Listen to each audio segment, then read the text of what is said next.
కథ ఆత్మబలం మరియు అంతరశక్తి. నిశ్శబ్దమైన ఉదయం. ఒక చిన్న కొండపై ఉన్న ఆశ్రమంలో గురువు మరియు శిష్యుడు ధ్యానంలో మునిగి ఉన్నారు.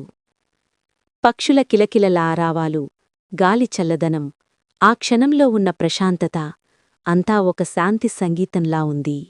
శిష్యుడు కళ్ళును తెరిచి అడిగాడు, గురుదేవా, ఈ ప్రపంచంలో కొంతమంది పెద్ద కష్టాలు ఎదురైనా నిలబడిపోతారు, మరికొందరు చిన్న సమస్యకే విరిగిపడిపోతారు.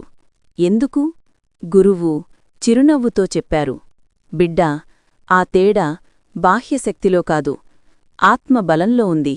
శరీరం అలసిపోతుంది, మనసు తడబడుతుంది, కాని ఆత్మ, అది నిత్యశక్తి. దృష్టాంతం: ఒక గ్రామంలో ఇద్దరు రైతులుండేవారు, రామయ్య, సుబ్బయ్య. ఒకే భూమి, ఒకే వర్షం, ఒకే కాలం. కాని రామయ్య ఎప్పుడూ సంతోషంగా, శాంతిగా ఉండేవాడు.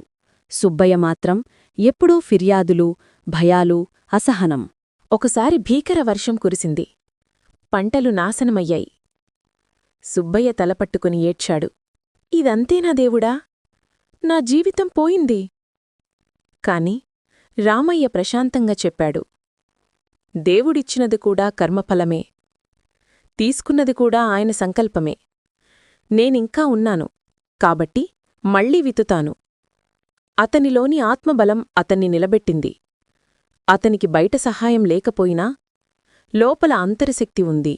ధ్యానబోధ, స్పిరిచువల్ మీనింగ్. గురువు శిష్యునివైపు చూసి చెప్పారు, మనిషి శక్తి కండరాల్లో ఉండదు, మనసులో ఉండదు, అది ఆత్మలో ఉంటుంది. మన ఆత్మ దివ్యమైన శక్తి. దాన్ని మేల్కొల్పినవాడే జీవితాన్ని గెలుస్తాడు. ఆత్మబలం అనేది అంతరశక్తి. అంతరశక్తి అనేది భయాన్ని జయించే ధైర్యం, దుఃఖాన్ని మార్చే జ్ఞానం, నష్టాన్ని ఆశీర్వాదంగా చూడగల దృష్టి. ధ్యానగాథ, మెడిటేషన్ ఇన్సైట్. ప్రతిరోజూ కొన్ని నిమిషాలు మనసును మౌనంలో ముంచి, నేను ఈ శరీరం కాదు, నేను ఆత్మను అని భావించు. ఆ నిశ్శబ్దం నుంచి ఒక వెలుగు, ఒక శక్తి, ఒక నిశ్చయం పుడుతుంది. అదే నీ అంతరశక్తి. అదే నీ నిజమైన బలం. ముగింపు సందేశం: బాహ్య పరిస్థితులు మన చేతిలో లేవు, కాని అంతరశక్తి మనలోనే ఉంది. ఆత్మబలంతో ముందుకెళ్లినవాడు జీవితం అనే సముద్రంలో ఎప్పుడూ తేలిపోతాడు, మునిగిపోడు.